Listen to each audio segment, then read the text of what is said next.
Hello friends, welcome to my channel real facts with Ayesha. दोस्तों, आज हम बात करेंगे इंडिया और चाइना के वॉर के बारे में, मतलब भारत और चाइना का युद्ध जो 1962 में हुआ था। और हाँ, आज की वीडियो बहुत ही इंटरेस्टिंग होने वाली है, इसलिए प्लीज़ एंड तक देखना। तो चलिए बिना टाइम वेस्ट किए हुए वीडियो स्टार्ट करते हैं।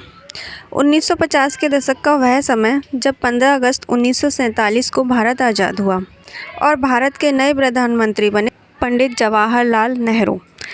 इसी के 2 साल बाद यानी चाइना में चल रहे गृह युद्ध के बाद कम्युनिस्ट पार्टी सत्ता में आती है और पीआरसी की स्थापना करती है, यानी पीपल्स रिपब्लिक ऑफ चाइना, जिसके प्रमुख नेता थे माओ जेडुंग। तो इस गृह युद्ध में हारी हुई पार्टी चली जाती है दूसरे द्वीप पर, जिसे हम ताइवान के नाम से भी जानते हैं। अब जैसे ही चाइना में कम्युनिस्ट पार्टी आती है तो दुनिया के ज़्यादातर देश माओ जेडुंग वाले चाइना को बिल्कुल भी मान्यता नहीं देते, जिनमें अमेरिका सहित सारे पश्चिमी देश शामिल थे। हालांकि सोवियत संघ ने मान्यता दी, लेकिन हमारे प्रधानमंत्री जवाहरलाल नेहरू ने, यानी हमारे चाचा जी ने, पश्चिमी देशों से टकराव लेते हुए चाइना को मान्यता दी।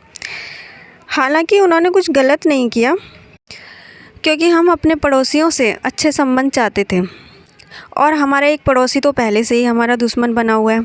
इसलिए चाचा जी ने चाइना से अच्छे संबंध की आस में पश्चिमी देशों से पंगा ले लिया और हमारे चाचा जी और माओ जेडुंग की दोस्ती इतनी गहरी हो गई कि इनकी दोस्ती के किस्से सुनकर तो मैं रो पड़ी। हंसी मत बताती हूँ, इसके कुछ कारण भी हैं। पहला कारण है पंचशील के सिद्धांत। भारत और चाइना के बीच 29 अप्रैल 1954 को पंचशील के सिद्धांत पर हस्ताक्षर हुए, जिसके अनुसार एक दूसरे की संप्रभुता का सम्मान करना, एक दूसरे पर कभी भी आक्रमण ना करना और भी बहुत कुछ। साथ ही जब 1950 में चाइना ने अपना पहला दांव चलते हुए जब तिब्बत पर कब्जा किया, जिसका कई देशों ने विरोध भी किया, लेकिन नेहरू जी चाइना के साथ खड़े थे कंधे से कंधा मिलाकर। नेहरू जी का मानना था कि तिब्बत चीन का ही हिस्सा है, लेकिन अब चाइना के बॉर्डर सीधे भारत से जुड़ रहे थे। इससे पहले दोनों देशों के बीच में तिब्बत आ जाता था, लेकिन अब तिब्बत तो रहा नहीं। नेहरू जी का मानना था कि भारत चीन का परम मित्र है। इसके अलावा पूर्व विदेश सचिव महाराज क्रेस्ट सुमित्रा की किताब के अनुसार, महाराज क्रेस्ट सुमित्रा 1950 में आईएफएस में शामिल थे, मतलब इंडियन फॉरेन सर्विसेज में। उनकी किताब के अनुसार 1950 के दशक में यूएनएससी में स्थायी सदस्य के रूप में एशिया से एक देश को चुनना था, जिसमें अमेरिकी प्रेसिडेंट जॉन एफ कैनेडी नहीं चाहते थे कि सोवियत संघ के अलावा चाइना भी यूएनएससी में शामिल हो, क्योंकि वे नहीं चाहते थे कि यूएनएससी में 2 कम्युनिस्ट पार्टी देश रहें। इसलिए उनका मानना था कि भारत को वीटो पावर मिले, लेकिन चाचा जी को तो अपने दोस्त की ज़्यादा चिंता थी, इसलिए उन्होंने ये पावर चाइना को दिला दी। इसके अलावा जॉन एफ कैनेडी यह भी चाहते थे कि एशिया में कोई डेमोक्रेटिक कंट्री परमाणु शक्ति बने, इसलिए वो भारत पर भरोसा कर रहे थे।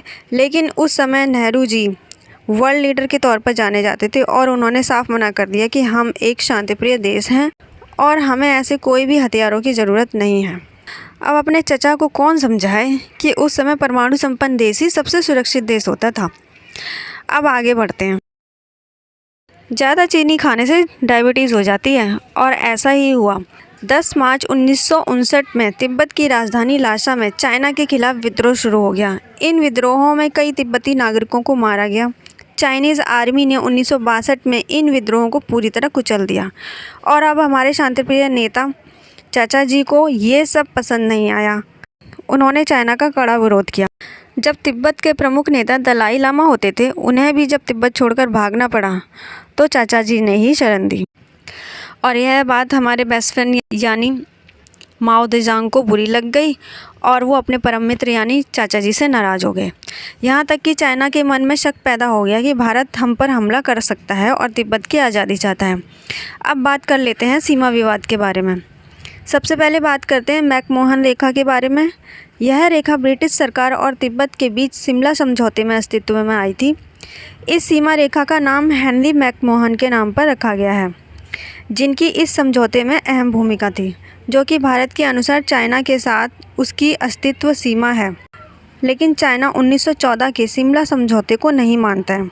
चीन के अनुसार मैकमोहन रेखा के दक्षिण में, जिसे आज हम अरुणाचल प्रदेश के नाम से जानते हैं, उसे चीन दक्षिणी तिब्बत के रूप में मानता है। साथ ही पूर्व में इस हिस्से को भारत इसे कश्मीर का हिस्सा मानता है, तो चीन इसे तिब्बत के सिंजियांग प्रांत का हिस्सा मानता है। तो इस प्रकार मामला तिब्बत विद्रोह की वजह से बिगड़ चुका था। उस समय नेहरू जी ने भारत की डिफेंस पर ज़्यादा ध्यान नहीं दिया था, क्योंकि हमारी आर्थिक स्थिति बहुत ख़राब थी। हमारी आर्मी के पास पर्याप्त साधन नहीं थे, वही अंग्रेज़ों द्वारा छोड़े गए कुछ हथियार थे बस। लेकिन दूसरी ओर चाइना की आर्थिक स्थिति तो और भी बदतर थी।